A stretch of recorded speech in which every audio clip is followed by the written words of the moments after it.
My dad died when I was very young. And 8 years ago, well, after he died, I was 5 years old. We moved to the States to be with my grandparents, and my mom's parents. She retired and moved up here. I helped her move up here and went, oh my gosh, I want to come back to Canada. I'd been here since I was 5, except for a couple visits. Felt like home. So I'm like, come on. Come to Canada. And I'd been in acting, I'd been in sales, I'd done some public speaking, middle income, doing okay. I'd just gotten into the Screen Actors Guild with a film that I was in. I thought, oh my gosh, this is a great opportunity to come up here for film in Vancouver. Oh, wow. Got connected with an organization, a company that actually works in the industry, 6 figures a year, and they want me to go on auditions. They want me to take time off from work to go on auditions. And I thought, oh, the universe smiles upon me. This is perfect. And then I got here, and they kept putting it off and putting it off, and then it was gone.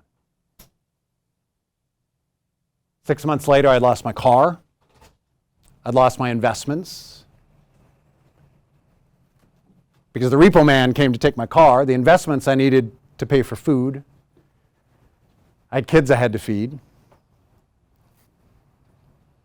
I was looking through the cushions in the couch, hoping to find some change. When I found change, I had to decide, do I take transit to a job interview? Or do I say, hey kids, going out to eat tonight, McDonald's, buy a big fries?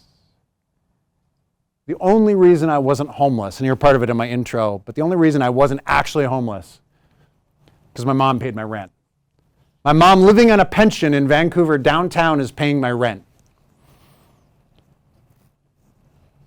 And I had now, in addition to losing about everything, I had lost my hope, my ambition, my goals, my dreams, my confidence. And I'm walking along Main and Broadway.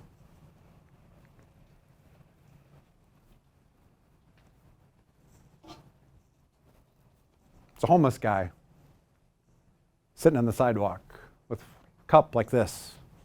Drink beer out of it, frat parties. Couple pieces of change inside. And I had the legitimate thought of saying, is that me? Is this my future?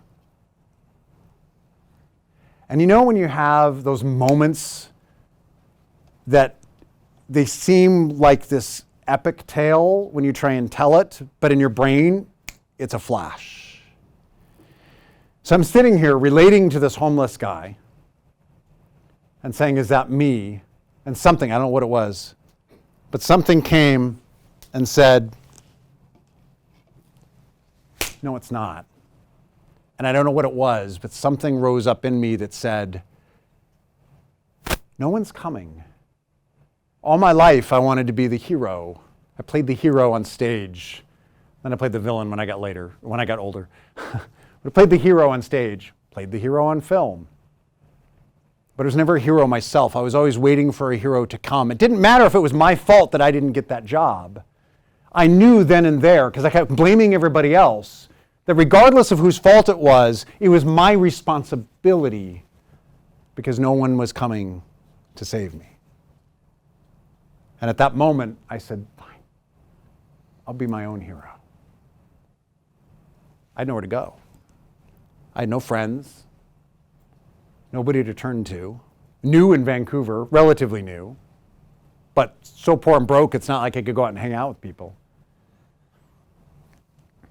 So I went home and I YouTube searched motivational speakers, stories from rags to riches, grit, overcoming obstacles. I started watching videos of Tony Robbins and Oprah and Vanessa Van Edwards and all of these people, and I sat literally for a week, my full-time job, I kid you not, 8 hours a day, weeping in front of YouTube. Something in me then started to shift. Something in me allowed me to believe that this was not my destiny. And I met a man named Mark. Mark hired me, commission only, to resell services like phone and internet. Honestly, I didn't do very well. But he kept believing in me. He kept putting me out there. He kept putting me in front of people to give presentations. He kept giving me business ideas because he's been a successful businessman for 20 years.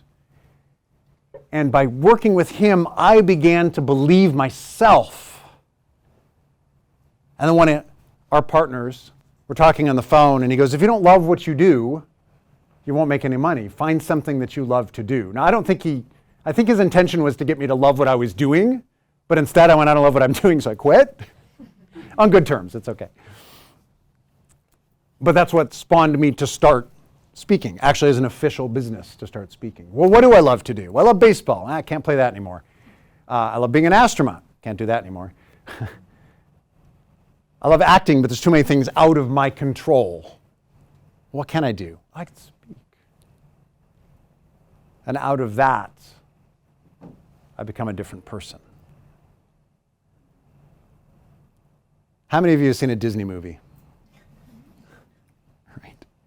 Okay. You know you can walk in at any moment in a Disney movie and know exactly where you are in the movie because based on the formula that the movie has. Same thing with Avengers, same thing with Star Wars, same things with Harry Potter. It's a formula that's being used, and I just did that formula. It's a true story. It's part of my contest winning speech I told you about that I was so scared to give earlier. But I'll teach you guys the formula.